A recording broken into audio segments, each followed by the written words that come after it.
1 महिन्यापासून भीमा नदीतील पाणी संपल्यामुळे दक्षिण तालुक्यातील 15 ते 20 गावांमध्ये भीषण पाणी टंचाई जाणवत आहे। सादेपूर बंधारा येथे कर्नाटक सरकारकडून पाणी अडवण्यात आल्याने मंद्रुपसह अनेक गावांचा पाणी पुरवठा बंद झाला आहे। तर लवंगी, कारकल, औज, कुरघोट, टाकळी, बरूर या गावातील नागरिक शेतकऱ्यांना पाणी टंचाईचा सामना करावा लागत आहे। पाणी टंचाईमुळे पिके करपून चालली आहे, तर पशूंच्या चारा पाण्याचा प्रश्न गंभीर बनला आहे। दक्षिणचे आमदार सुभाष देशमुख यांनी जलसंपदा मंत्री राधाकृष्ण विखे पाटील यांच्याशी फोनवरून चर्चा करून पाणी सोडण्याची विनंती केल्यावर जलसंपदा मंत्र्यांनी त्वरित पाणी सोडण्याचे आदेश दिले। उजनी धरण येथून भीमा नदीपात्रात पाणी सोडण्यात आल्याची माहिती अधीक्षक अभियंता खांडेकर यांनी दिली। या सकारात्मक निर्णयामुळे परिसरातील शेतकरी आणि नागरिकांना मोठा दिलासा मिळणार आहे। या संदर्भात आमदार सुभाष देशमुख यांनी नियमितपणे राज्याचे मुख्यमंत्री देवेंद्र फडणवीस तसेच जलसंपदा मंत्री राधाकृष्ण विखे पाटील आणि जिल्हाधिकारी कुमार आशीर्वाद यांच्याशी संपर्क साधून परिस्थितीची माहिती दिली व तातडीने पाणी सोडण्याची मागणी केली। सततच्या पाठपुराव्यामुळे आज अखेर उजनी धरणातून भीमा नदीत पाणी सोडण्याचा निर्णय अंमलात आला असून परिसरातील पाणी टंचाई कमी होण्यास मदत होणार आहे।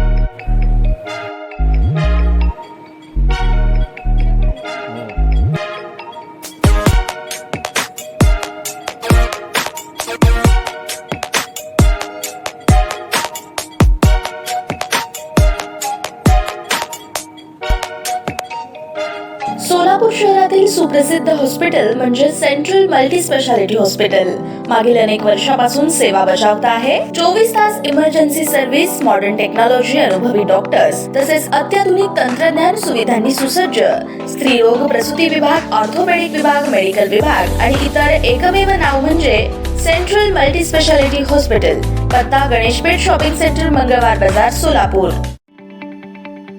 ताज्या बातम्या पाहण्यासाठी प्राईम महाराष्ट्र न्यूज चॅनलला सबस्क्राईब करा।